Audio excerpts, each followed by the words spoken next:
Hola amigos.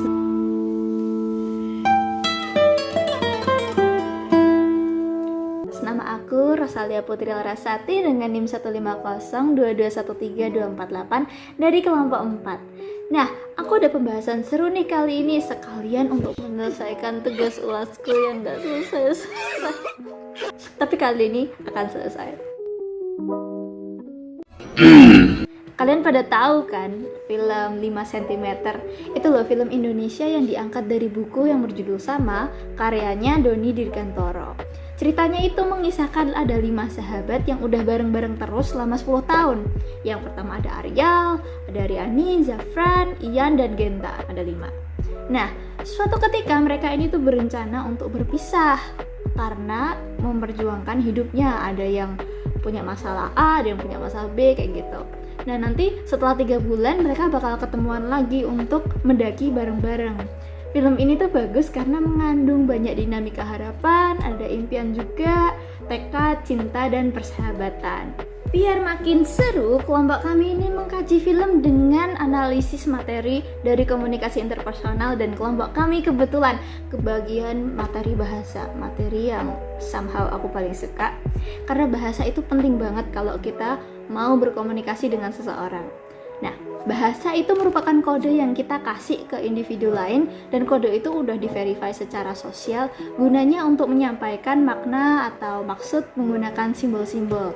Simbol-simbol itu bisa berupa kata-kata misalnya, atau klausa, terus ada kalimat juga, dan itu tuh bisa secara lisan tulisan, bisa dari gerak-gerik tubuh kita kayak aku sekarang ini memberikan body language, atau bahkan intonasi dari suara kita. Kalau pengertian officialnya menurut linguistik sistemik fungsional, bahasa itu merupakan bentuk semiotika sosial yang sedang melakukan pekerjaan di dalam suatu konteks situasi maupun konteks kultural, yang biasanya juga digunakan baik secara lisan maupun tulisan.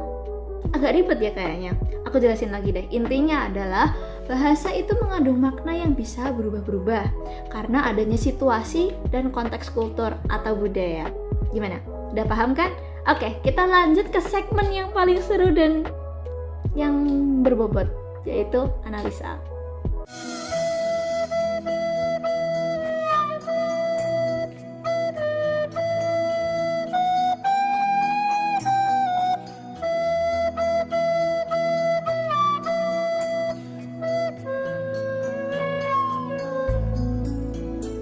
Kelompok kami berhasil mendapatkan 4 scene berbeda yang mengandung unsur bahasa. Pertama, ada di scene Hello, Future Puci is here. I'm so sorry for the inconvenience karena aku nggak bisa nampilin scene-nya, tapi akan aku tampilkan beberapa timestamp dan screenshot agar kalian tahu mana yang aku bahas dan mana yang aku maksud. Nah, kalau kalian penasaran sama filmnya, kalian bisa langsung check out aja film 5 cm di platform streaming seperti Disney Plus atau Netflix. Jadi kita harus support film-film Indonesia dengan menonton yang asli dan bukan bajakannya. Oke teman-teman, kembali ke videonya. Goodbye. Nah, itu merupakan contoh scene yang menggunakan bahasa ambigu. Bahasa ambigu itu merupakan bahasa yang memiliki arti itu lebih dari satu, atau definisinya tuh banyak. Jadi kadang kita bingung ini maksudnya apa, karena nggak jelas gitu. Nah, di sini yang tadi itu, si Zafran sama si Dinda kan lagi teleponan tuh. Terus si Zafran itu tuh cerita, curhat gitu kan, panjang lebar sama si Dinda. Tapi si Dindanya tuh cuma ngomong, iya. Lah, kalau dijawab iya terus kan bingung si Zafran, karena dia tuh niatnya curhat. Tapi dijawabnya iya, yang mana iya itu biasanya digunakan buat ngejawab suatu pertanyaan. Padahal kan ini curhat nih, kenapa kok malah jawabannya jawaban satu pertanyaan gitu kan. Terus ada lagi scene kayak gini. Nah, scene itu ada si Zafran tuh tanya sama si Dinda, kalau nongkrong di kampus di mana gitu kan. Terus si Dindanya jawab, nggak nongkrong, kalau di kampus mah duduk kok, nggak nongkrong. Jadi yang ditanyain si Zafran diterima berbeda sama si Dinda. Kan jadi ambigu, makanya scene ini tuh mengandung unsur bahasa ambigu. Kedua, ada scene Wah, kalau ini scene-nya agak 18+ ya bahasanya. Tapi ini bagus banget untuk dibahas karena scene ini mengandung unsur bahasa seksis. Saat si Zafran itu ngeliatin si Dinda naik tangga, dia tuh langsung nyebut G-string tante, gitu kan. Karena G-string itu tuh sejenis pakaian dalam yang digunain sama si Dinda. Waktu dia naik tangga tuh kelihatan. Ini merupakan bahasa seksis karena terkesan merendahkan seolah perempuan itu hanya dinilai sebagai objek berdasarkan apa yang dia pakai, itu tadi G-string. Ketiga, ada di scene ini nih, namanya unsur penamaan identitas dalam bahasa yang sering banget ditemuin di kelompok-kelompok pertemanan Indonesia, di mana kita itu sering ngasih julukan atau nama unik dan mungkin terdengar agak kasar gitu ya. Tapi penerima nama tersebut malah nganggapnya itu nama yang menjadi identitas mereka dalam pertemanan tersebut. Malah kadang kalau kok temen ini nggak manggil aku ini ya, temen ini nggak manggil aku itu ya, jadi kerasa nggak disayang gitu. Kalau dipanggil tuh kerasa kayak, dia ternyata nggak apa-apa, dia mungkin lagi nggak bad mood. Tapi kalau nggak dipanggil kayak, aduh ini dia kenapa ya gitu loh malahan. Nah di scene yang tadi itu si Ian itu dipanggil babi, pesut, sama gedut. Tapi dia nggak sakit hati ataupun tersinggung loh guys, karena panggilan-panggilan tersebut sudah termasuk menjadi inside jokes yang udah biasa banget kalau dipakai di circle pertemanan itu.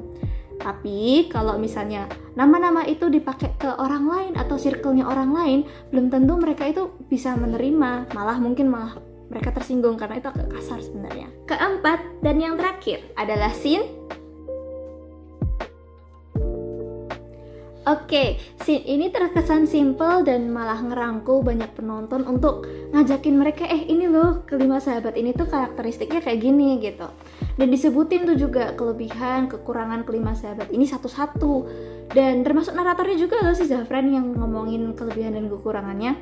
Scene ini tuh bisa termasuk unsur bahasa evaluatif karena si Zafran mengkaji argumen dan disertai oleh bukti pendukungnya, yaitu menjelaskan karakteristik temannya dan alasan mengapa mereka kayak gitu. Contohnya seperti ini. Terus ada yang ini, ada juga yang ini, ada juga yang ini, dan yang ini. Banyak. Setelah melihat dan memahami scene-scene tersebut, kita dapat menyimpulkan bahwa bahasa akan selalu berkonteks pada interaksi dan hubungan interpersonal. Kebiasaan-kebiasaan dan kebudayaan yang ada dalam suatu kelompok interpersonal bisa mempengaruhi keunikan penggunaan bahasa mereka. Dan belum tentu kebiasaan yang ada dalam hubungan interpersonal satu mempunyai makna yang serupa pada hubungan interpersonal yang lainnya. Jadi itu aja teman-teman pembahasan film 5 cm yang dikaji dengan analisa bahasa menurut hubungan interpersonal. Kalau kalian belum paham,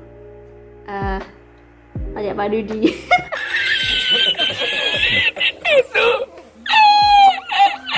Kalau kalian belum paham, boleh kok tanya-tanya di comment section down below. Kalau kalian kebagian menonton video ini, nanti kalau bisa, kalau aku ingat, aku jawabin. Oke? Sekian dari Rasalia Putri Larasati. I'm out. Have a great day. Goodbye.